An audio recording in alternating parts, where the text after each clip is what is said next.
D Broglie तरंग दैर्घ्य पढ़ेंगे हम लोग। देखो अभी तक पढ़े क्या तुम लोग? प्रकाश का परावर्तन, प्रकाश का अपवर्तन, है ना? आपने पढ़ लिया यंग का प्रयोग।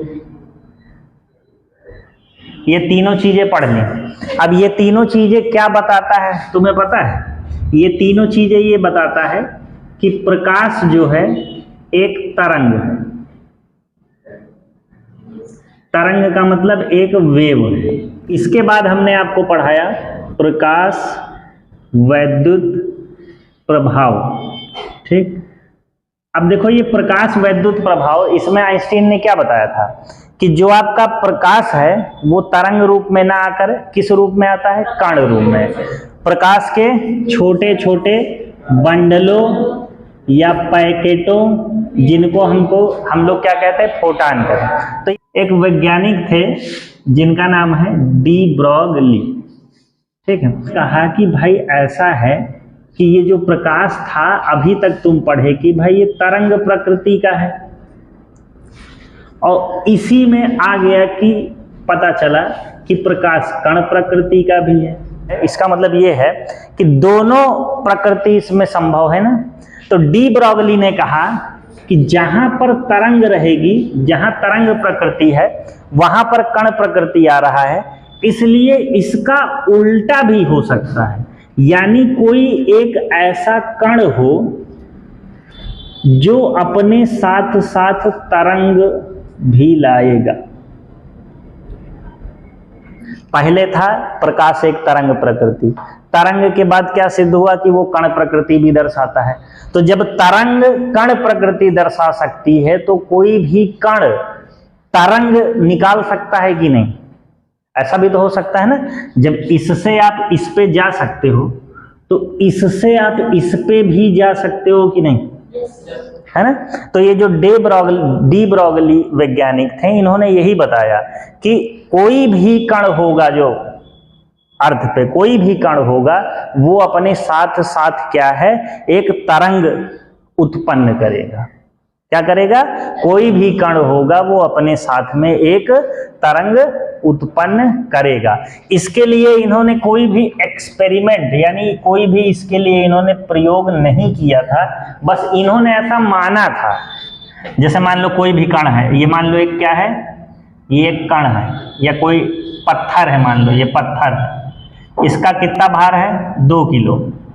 तो डी ब्रॉगली के अनुसार जब इस पत्थर, ये पत्थर है 2 किलो का, तो इसके साथ भी कण, इसके साथ भी क्या होगा? तरंग आएगी।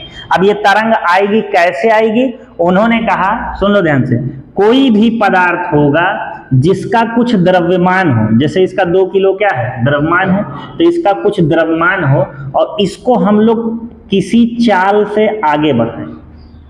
कोई भी कण होगा और उसको हम क्या करेंगे? किसी चाल से आगे बढ़ाएं। यानी सिंपल सा 2 किलो का पत्थर है और उसको उठा के आप बड़ी दूरी फेंक दो, तो इसको फेंकोगे तो क्या होगा? उसके साथ में वो क्या लेके चलेगा? तरंग लेके चलेगा। वास्तव में देखा गया तो कण जो 2 किलो का था और 10 किलोमीटर पर आवर की स्पीड से फेंका जाता था, तो इसके साथ तरंग आती थी, लेकिन ये बहुत ही छोटी रहती थी।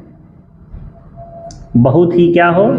छोटी रहेगी, बहुत ही छोटी रहेगी, जो कि आपको क्या है? जिसको आप माप नहीं सकते।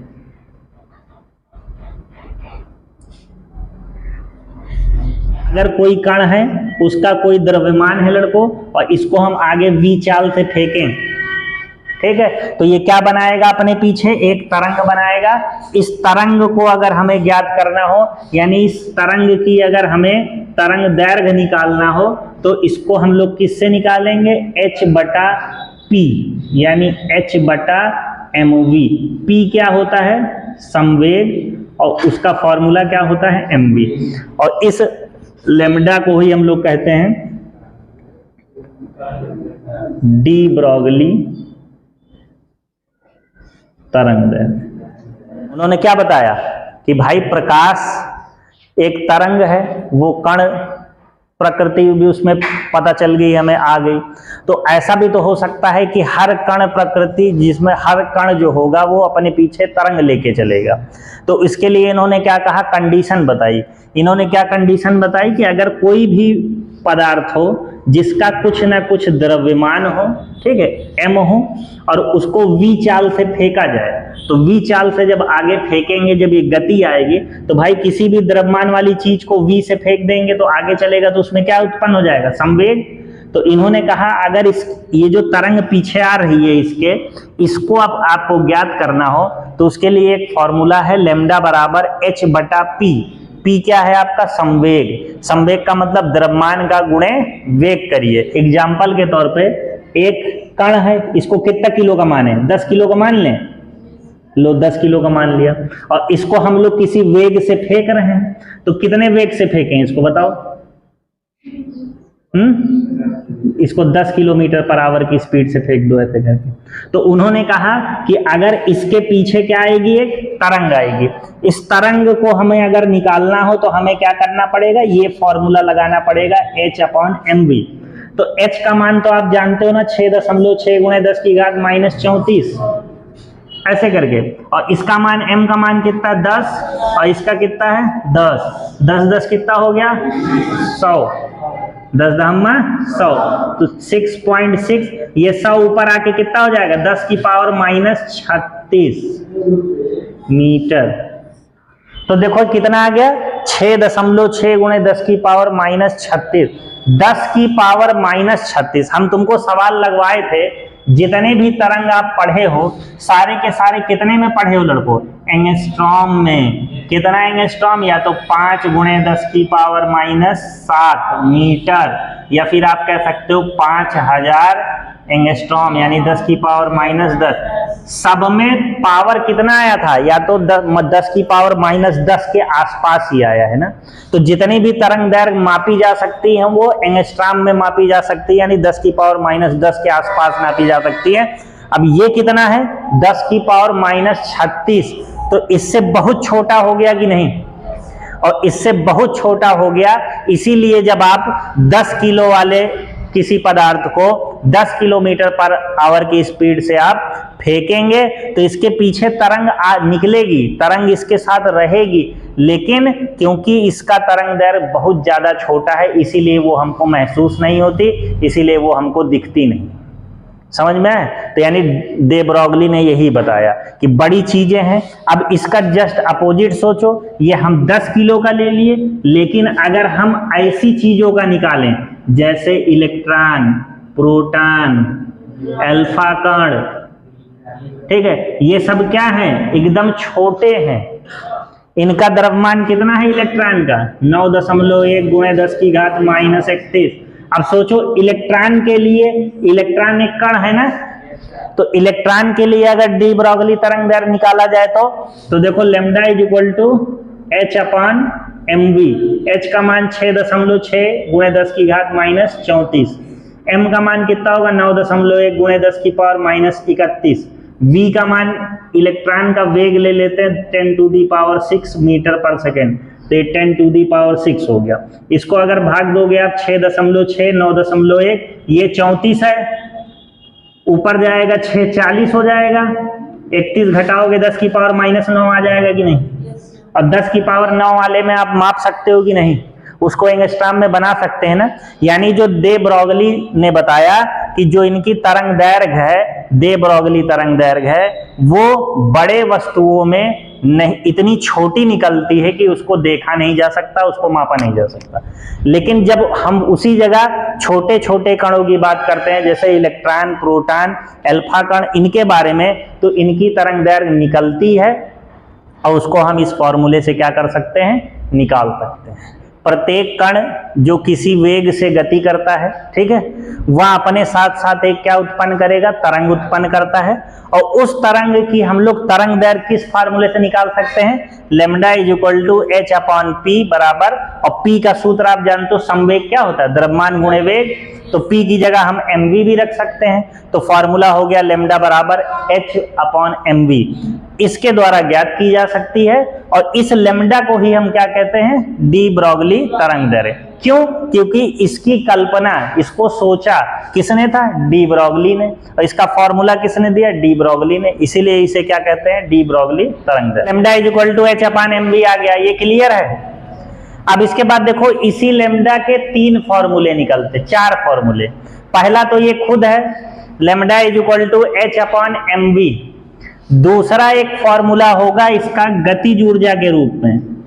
किसके रूप में, गतिज ऊर्जा के रूप में। अब देखो गतिज ऊर्जा के रूप में, इसको समीकरण 1 दे देंगे हम। गतिज ऊर्जा के रूप में हम लोग कैसे निकालेंगे, बताओ गतिज ऊर्जा का फॉर्मूला क्या होता है?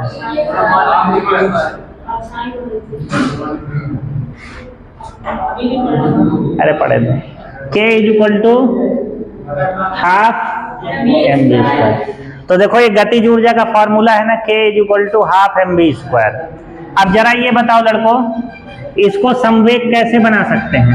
ऊपर m से गुणा कर दो और नीचे m से भाग दे दो, ऐसा एक बार बताएं। तो ये हो जाएगा हाफ, ये m स्क्वायर v स्क्वायर हो जाएगा। इसको हम लोग लिख सकते हैं mv का होल स्क्वायर, और यहाँ नीचे क्या हो जाएगा, m। k बराबर 1/2, mv को क्या लिख सकते हैं, p स्क्वायर बटा m। हमको केवल अगर p स्क्वायर का मान निकालना हो, किसका, p स्क्वायर, तो p स्क्वायर बराबर हो जाएगा 2m इंटू के, या फिर p बराबर हो जाएगा अंडर रूट में 2m इंटू के। देखो ध्यान से, गतिज ऊर्जा k 1/2 mv स्क्वायर होता है, m से ऊपर नीचे गुणा कर दिए तो ये m स्क्वायर v स्क्वायर हो जाएगा। इसको होल स्क्वायर में लगा लिया, mv का होल स्क्वायर, mv की जगह p लिख सकते हैं, तो p का होल स्क्वायर हो गया, अपॉन कितना है, ये m है। अब इस p स्क्वायर का अगर मान निकालना है तो इस m को इधर लेके चले जाओ, तो 2m इधर हो गया 2mk, और अगर p का मान निकालना है तो अंडर रूट 2mk हो जाएगा। अब देखो इस तरंग दैर्घ्य चाहिए था ना, तो h/p फार्मूला होता है, p का मान कितना निकला, ये दूसरा फॉर्मूला है, गतिज ऊर्जा के रूप में आ गया आपका, ठीक है ना। इसके बाद देखो एक और फॉर्मूला बनेगा, 2m इंटू k की जगह हम लोग क्या लिख सकते हैं लड़कों, qv। k की जगह ev लिखते थे ना, इलेक्ट्रॉन वोल्ट, e की जगह हम q रख रहे हैं। क्यों? क्योंकि पता ही नहीं, इलेक्ट्रॉन भी हो सकता है, प्रोटॉन भी हो सकता है, अल्फा कण भी हो सकता है, किसी के लिए भी निकाल सकते हैं। तो e की जगह हमने क्या रख दिया, इसको q रख दिया, तो ये क्या हो गया, qv। ये तीसरा फॉर्मूला हो गया लड़कों। चौथा फॉर्मूला देखो कहां से निकलेगा, चौथा फॉर्मूला इलेक्ट्रॉन के लिए ही गणना कर लेते हैं। देखो जरा ध्यान से, लैम्डा निकालना है, h का मान कितना होता है, अंडर रूट के अंदर 2, m मतलब इलेक्ट्रॉन का द्रव्यमान,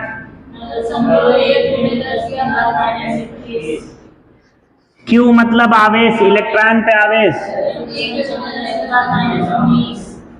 और ये कैपिटल V, क्योंकि V की वैल्यू नहीं दी। अब इसको यहाँ पे कैलकुलेट नहीं करना है, इसको डायरेक्ट याद रख लेना। ये निकलता है 12.27 upon under root capital V, और ये एंगस्ट्रॉम में निकलता है। ये V जो है ये विभवांतर है। ये चौथा फॉर्मूला आपके डी ब्रॉगली तरंग दैर्घ्य का। तो डी ब्रॉगली तरंग दैर्घ्य के कितने फॉर्मूले हैं, 4 फॉर्मूले, चारों पर न्यूमेरिकल आता है और एकदम इजी न्यूमेरिकल। पहला फॉर्मूला लैम्डा बराबर h/p रख दो, और चाहे h/mv। दूसरा है गतिज ऊर्जा के रूप में, लैम्डा बराबर h/√2mk। k क्या है आपका, गतिज ऊर्जा। k को कहां चेंज कर सकते हैं, qv में, तो ये हो गया qv, तीसरा फॉर्मूला। और अगर इलेक्ट्रॉन के लिए गणना कर ली जाए, सारे मान रख दिए जाए, केवल v छोड़ दिया जाए, तो ये सब कैलकुलेट होकर आता है 12.27 upon under root V. V चाल नहीं है, ये विभवांतर है। देखिए इस पे सवाल पूछता है पेपर में, ये 2-4 बार पूछा है आपका। एक इलेक्ट्रॉन, प्रोटॉन और अल्फा कण समान गतिज ऊर्जा से त्वरित हैं, यानी सबकी गतिज ऊर्जा क्या है, इक्वल है।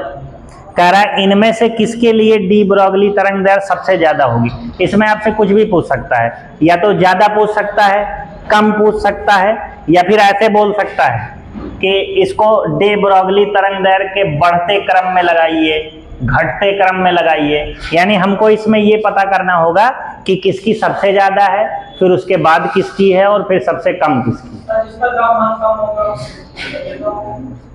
ठीक है, तो देखो इसको कैसे लगाएंगे, इधर देखो ध्यान से। तुमको किसके बारे में निकालना है, डी ब्रोगली तरंग दैर्घ्य के बारे में, है ना। और यहां क्या दिया है, समान गतिज ऊर्जा। तो ऐसा डी ब्रोगली तरंग दैर्घ्य का फॉर्मूला बताओ जिसमें गतिज ऊर्जा हो। तो क्या है फॉर्मूला,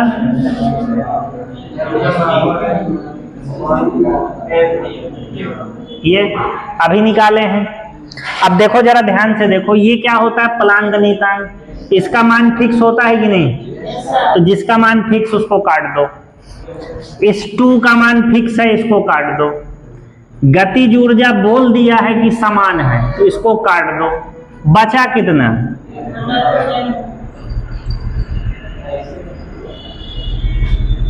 ऐसे।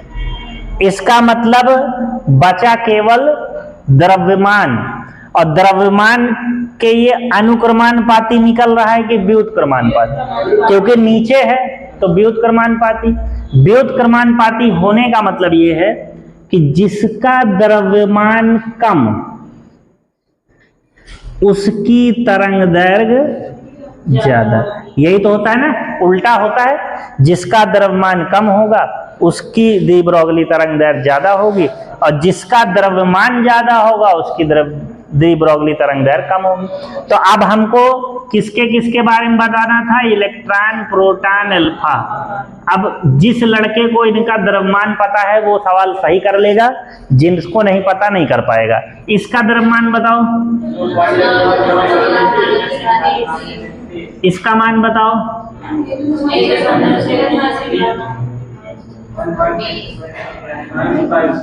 ऐसे। अल्फा का बताओ, 4 प्रोटॉन का इंटू 1.67 इंटू 10⁻⁻²7। अल्फा के बारे में बताएं कि प्रोटॉन का 4 गुना द्रव्यमान होता है इस पे, तो इसको करोगे 16 चौके 64, इसको लिख सकते हो 6.4 इंटू 10⁻⁻27। अब जरा बताओ लड़को, इसमें सबसे कम कौन है, इलेक्ट्रॉन। कल बताए थे पावर में माइनस जितना ज्यादा होगा वैल्यू उतनी ही कम होगी। तो इसका मतलब सबसे कम द्रव्यमान किसका है, सबसे कम द्रव्यमान इलेक्ट्रॉन का। तो डी ब्रोगली तरंग दैर्घ्य सबसे ज्यादा किसकी होगी,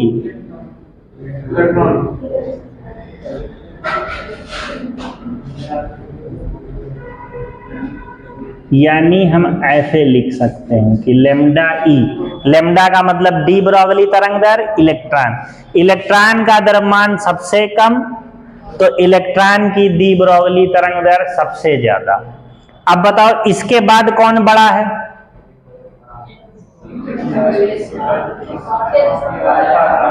हाँ? इसके बाद अब कौन बड़ा है,